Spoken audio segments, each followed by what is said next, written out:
تیسرے کمرے میں، اور مجھے ایک کمرے میں جو ہے نا بند کر دیا، اور بند کر کے مجھے فوراً پہلے کہا کہ کپڑے اتار سارے، اور کپڑے اتار کے تو ویڈیو بنانی شروع کر دی، اور پھر ایک پائپ سا لے کر اسے تشدد شروع کر دیا۔ پھر ایک آیا تو کہتا چلو اپنے ایڈمن کو فون کرو، وہ موبائل کے ادھر پاسورڈ دو سارے، تو سارے چینل علامہ ناصر مدنی آفیشیل چینل میرا، اس پہ پاسورڈ لے لیے، اور ناصر مدنی آئی ڈی ہے میری، اس کے پاسورڈ لے لیے، اور گنے تانی ہوئی تھی جب میرے سے پاسورڈ لے رہے تھے، مجھے تو یاد نہیں تھے، میں نے ان پہ عمران اور عدنان بھائی میرے ساتھ ہوتے ہیں، ان کے نام دیے، ان کے نمبر دیے، میرے نمبر پہ ہی وہ کال کرتے تھے، تو ان کا پیچھے بھی کس سے رابطہ تھا، جو وہ ایکوائر کرتا تھا وہ میرے سے پوچھتے تھے، وہ میں ان سے پوچھتا تھا۔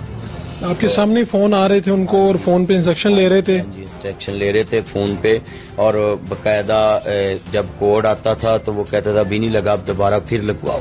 تو وہ پھر مجھے بولتے تھے، میں پھر ان کو بولتا تھا، پھر نیا آتا تھا، وہ کچھ وقفے کے لیے ختم ہو جاتا ہے، تو وہ بار بار اس طرح مجھ سے لیتے تھے۔ تو دو گروہ تھے، ایک گروہ آپ کے پاس تھا جو تشدد کر رہا تھا، پاسورڈ لے رہا تھا، اور ایک باہر تھا ایک میری گاڑی کی تلاشی لے رہا تھا، اور اس میں گاڑی میں سے ڈیش بورڈ سے میرے سارے قیمتی کاغذات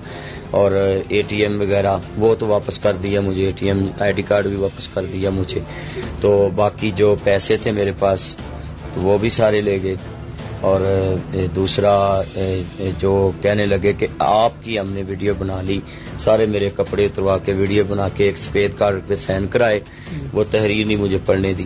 اور کہا کہ اب یہاں بولیں کہ میں نے کسی کے ساتھ زیادتی کی ہے اور اس عوض سے انہوں نے مجھے مارا ہے، تو میں اللہ سے بھی معافی مانگتا ہوں، ان سے بھی وہ ویڈیو بیان ریکارڈ کروایا، اور مجھے کہا کہ اگر آپ نے یہ کام کیا، میڈیا سے بات کی یا آپ نے کوئی درخواست دی تو ہم آپ کو چھوڑیں گے نہیں، آپ کو لاہور میں شوٹ کر دیں گے۔